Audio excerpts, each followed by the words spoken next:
November 2018, 40-year-old Brooke Phillips set out on what was supposed to be a simple 70-kilometre drive. What began as a routine trip turned into a week-long harrowing fight for survival in the unforgiving Australian outback.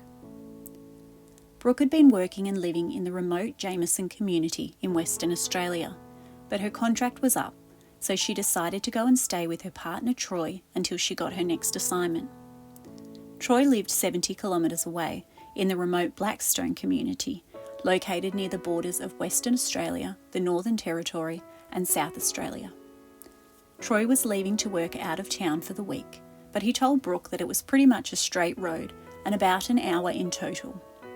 Brooke set off in her black four-wheel drive, travelling with her dog and cat and a few basic supplies, ready to have a bit of a break waiting for her next assignment. After a few hours, Brooke realised that something was wrong. She should have been there by now, so she pulled over her black four-wheel drive and started a U-turn. Her wheels began to spin, but she wasn't moving. Brooke's car had become bogged in the sand. Stranded with no phone reception, Brooke tried to stay calm. She remembered the advice from survival specialists: stay with your car. So she decided to follow that advice and wait for someone to find her.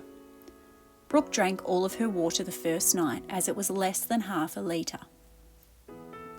The next morning, Brooke tried to get the car out of the sand. She even got on her hands and knees and tried to dig the wheels out, but it was no use. It was stuck.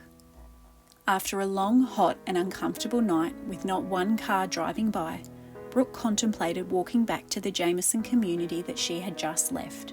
She could be there in a couple of days. But with soaring temperatures, no water, and no shade from the burning sun, she couldn't go against the advice of experts. The chance of becoming lost or disorientated in the harsh Australian environment was too high. The temperature rose to 35 degrees Celsius, and her black car became like an oven. Brooke covered the windows with towels and would turn on the air conditioner long enough to bring the temperature down and then turn it off to conserve petrol. By the second day, Brooke was hungry and dehydrated. She decided to utilise the liquid ingredients that she had in the car. Her supplies included pasta sauce, coconut cream, a tin of tomatoes, lemon juice, and pure red cordial. She shared the minimal rations with her cat and dog. On the third day, Brooke was becoming desperate, but a brief shower provided some relief. Brooke placed bowls outside to catch the precious droplets. However, the rain was short-lived, and she collected just 100 mils of water.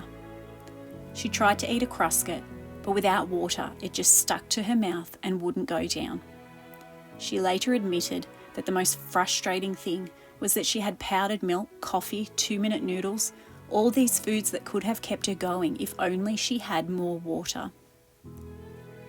On day 4, desperate for hydration, Brooke tore her shirt, dipped it into the car's windscreen wiper fluid and squeezed it into a bowl, but the soapy liquid made her violently ill.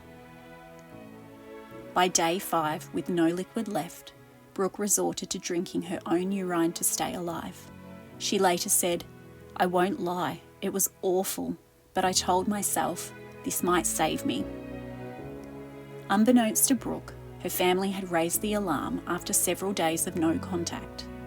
Emergency services launched a large-scale land and air search involving 12 police officers and 20 community members. Among them was Brooke's 16-year-old daughter Imogen, who was determined to find her mother.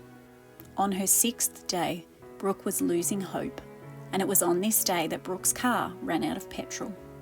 With no water, no liquid ingredients, no phone reception, and no cars driving down the road, Brooke felt that this was it. She recalled thinking, "If I have to do one more day, I just don't know if I'm going to make it." Suddenly, Brooke saw a person appear at her car window. Her daughter Imogen and the search party had found her 30 kilometres from the nearest community. Brooke later recalled, "When she came to my car, I was in shock. I didn't even hear them pull up behind me." As Imogen embraced her, Brooke could only wheeze out one word: water.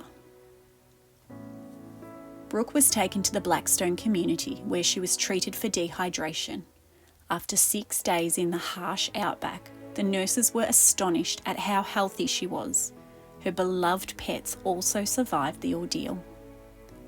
Reflecting on the experience, Brooke stressed the importance of preparation when travelling in remote areas. She said, "Always carry at least 3 days' worth of water for everyone, including pets, and invest in a personal locator beacon or satellite phone." She also credited her decision to stay with the vehicle for her survival. "I considered walking back to the community on the first day, but I realised I wouldn't have made it. Staying put saved my life."